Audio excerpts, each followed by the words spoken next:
요한복음 4장 3절에서 14절 말씀 한 절씩 교독하겠습니다. 유대를 떠나 다시 갈릴리로 가실새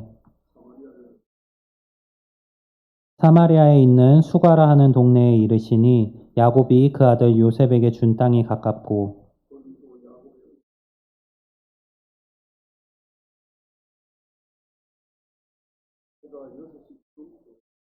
사마리아 여자 한 사람이 물을 기르러 왔음에 예수께서 물을 좀 달라 하시니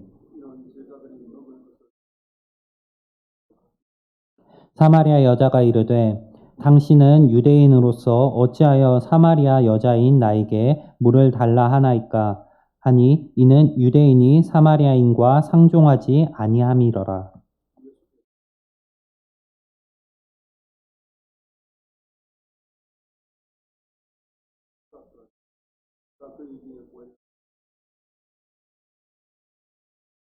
여자가 이르되 주여 물 기를 그릇도 없고 이 우물은 깊은데 어디서 당신이 그 생수를 얻겠사옵나이까.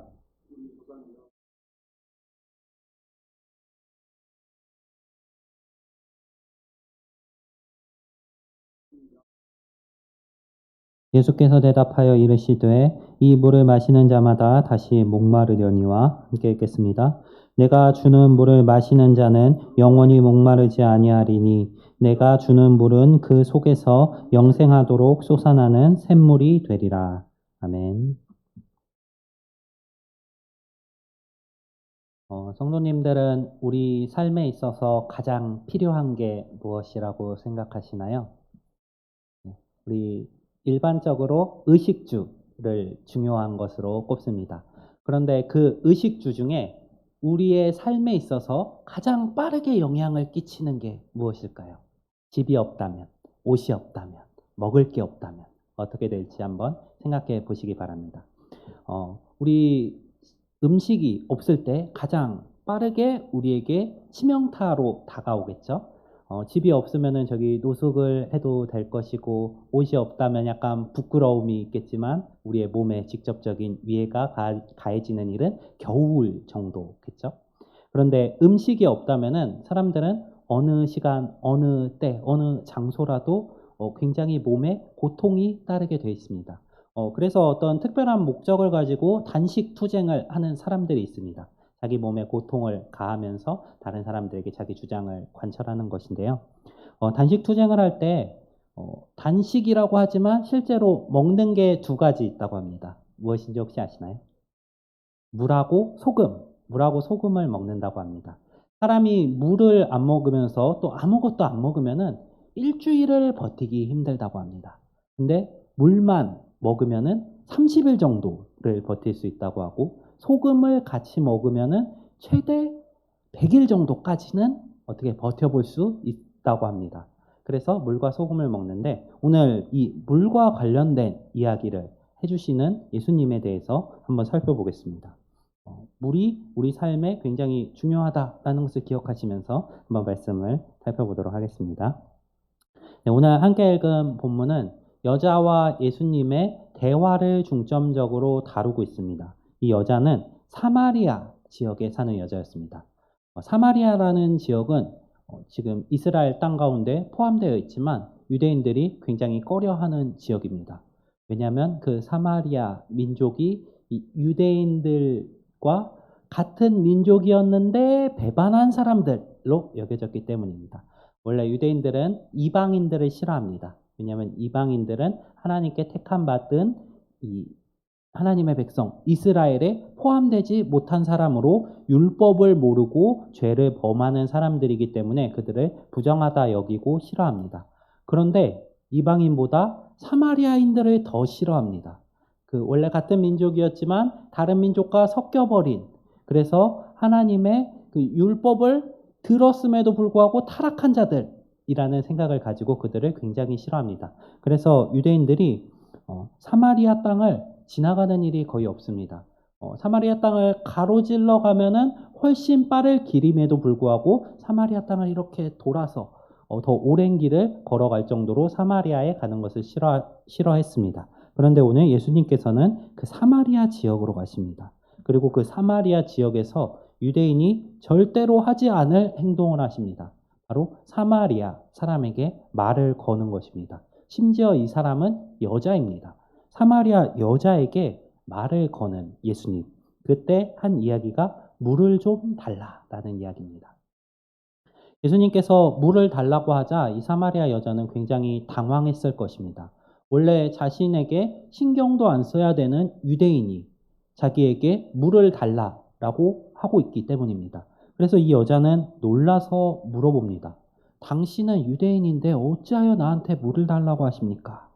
자, 이 질문에 대해서 예수님께서 뭐라고 답하셔야 좀 대화가 이어지는 느낌이 들까요? 어, 내가 지금 너무 목마르니까 좀 물 좀 주십시오. 이러던가 아니면은 나는 사마리아 사람 차별하는 사람 아닙니다. 뭐 이런 식으로 이야기가 나와야지 좀 대화가 자연스럽게 이어질 것 같은데 예수님께서 이런 이야기를 하십니다. 너가 하나님의 선물과 지금 너한테 말을 거는 사람이 누군지 알았으면은 지금 내가 물을 달라고 하지만 오히려 너가 나한테 물을 달라고 했을 것이다. 네. 이 이야기를 사마리아 여자가 듣고 굉장히 당황했을 것 같습니다. 그래서 사마리아 여자가 다시 한번 질문을 합니다. 이 질문이 주여라는 표현으로 시작되는데 이 주여를 빼고 들으면은 굉장히 비꼬는 듯한 표현처럼 들립니다. 자, 주여를 빼고 제가 하는 말로서 한번 들어보시기 바랍니다.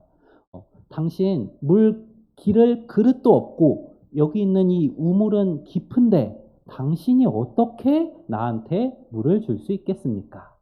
자, 이 우물은 야곱이 우리에게 준 우물인데 당신이 야곱보다 큰 사람입니까? 네, 좀 비꼬는 것 같이 들리지 않나요? 네, 여자가 당황했을 것 같아요. 물을 기를 수단도 없고 이 우물도 이 예수님의 것이 아니라 이 사마리아 지역에 속한 사마리아 사람들 것인데 자기가 물을 줄 수 있다라고 이야기하니까 당황했을 것 같습니다. 그래서 예수님께 이렇게 질문을 하는 것입니다. 하지만 이 질문에 대해서 예수님의 대답은 더욱더 여자를 놀라게 만듭니다. 여자가 생각할 때 야곱은 자기의 조상이었습니다. 이스라엘 사람들과 공유하는 조상이죠. 근데 이 조상, 우리의 조상 야곱보다 당신이 더 큽니까? 라는 질문을 했을 때 예수님께서 내가 더 크다라는 이야기를 하는 게 아니라 물에 대해서 다시 이야기하십니다. 이 우물, 야곱이 판 이 우물에 물을 마시는 사람마다 다시 목이 마를 것이다. 상식적인 이야기죠. 우물에서 물 퍼서 마시면은 우리는 계속 목이 말랐다가 안 말랐다가 하죠. 네. 그런데 예수님께서 주시는 물을 마시는 사람은 영원히 목마르지 않을 것이다 라고 선포를 하시는 것입니다. 이 물은 뭔가 특별한 물 같습니다. 그래서 여자와 예수님의 대화가 약간 핀트가 어긋나 있는 느낌이 듭니다.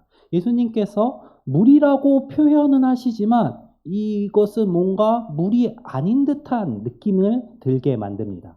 그리고 이 물은 영원히 솟아나서 영생하게 솟아나는 물이 될 것이다 라고 이야기합니다. 이 물에 대해서 예수님께서 요한복음 7장에서 다시 한번 말씀하십니다.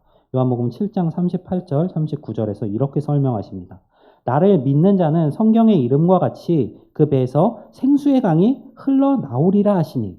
자, 예수님께서 주시는 물에 대해서 방금 4장에서 언급했었던 그 내용 역시 속에서 계속해서 솟아나는 강이 될 것인데 7장에서 똑같은 생수의 강에 대해 언급합니다. 그리고 뒤에 설명이 더 붙습니다. 이는 그를 믿는 자들이 받을 성령을 가리켜 말씀하신 것이라. 예수님께서 말씀하시던 물은 우리의 목마름을 채워주는 실제적인 물이 아니라 우리의 영적인 목마름을 채워주는 물이었던 것입니다.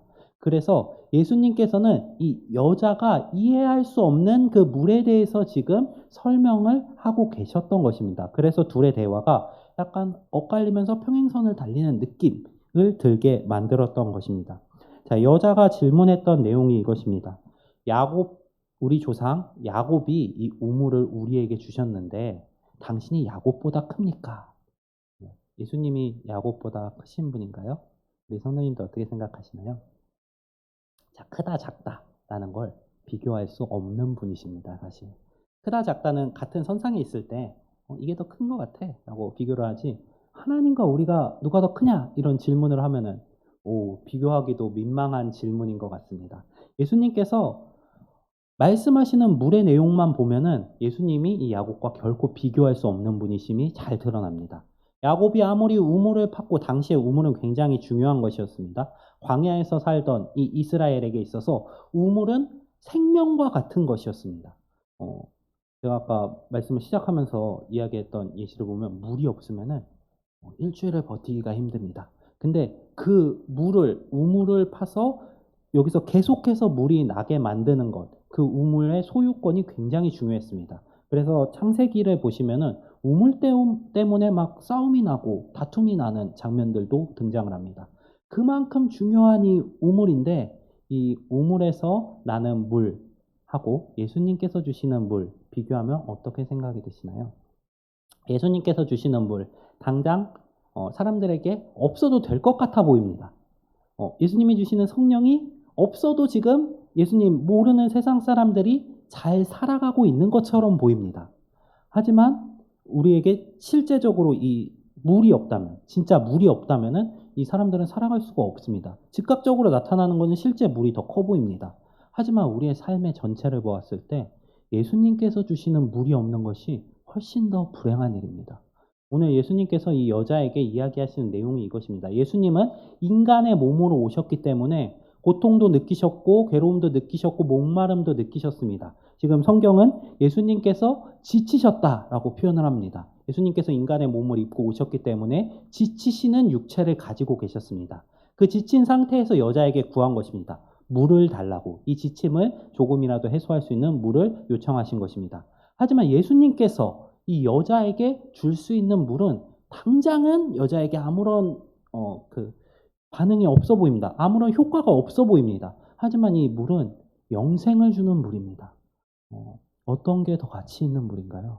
예수님께서 주실 수 있는 물이 훨씬 더 가치 있는 물이기 때문에 예수님께서는 이 여자가 만약에 하나님의 선물, 예수님과 예수님의 사역을 통해서 우리에게 줄 그 영생과, 그리고 예수님이 누구신지, 그 영생을 주시는 분이시라는 것을 알았다면은 지금 이게 예수님 물 떠드리는 게 중요한 게 아니라 예수님 저 물 주세요 하고 요청을 했을 거라는 것입니다. 그래야 성령을 받고 성령을 통해서 구원에 이르는 그것을 요청했을 것이라는 것입니다. 우리 성도님들이 교회 나오시고 예배를 드리십니다. 교회에 나오는 사람들은 믿음을 가진 사람들은 예수님께서 성령을 주셨습니다. 성령이 무엇을 하시냐? 우리에게 말씀을 깨닫게 하십니다. 그리고 그 말씀을 믿는 믿음을 주십니다. 그래서 우리는 그 성령을 통해서 하나님의 은혜를 받게 된 것입니다. 그리고 그 은혜는 우리를 영생으로 인도하는 하나님의 선물입니다. 우리 성도님들이 그 은혜를 기억하시면서 살아가시기를 소망합니다. 네, 오늘 함께 읽진 않았지만 이 뒤에도 이 여자의 이야기는 계속해서 등장합니다.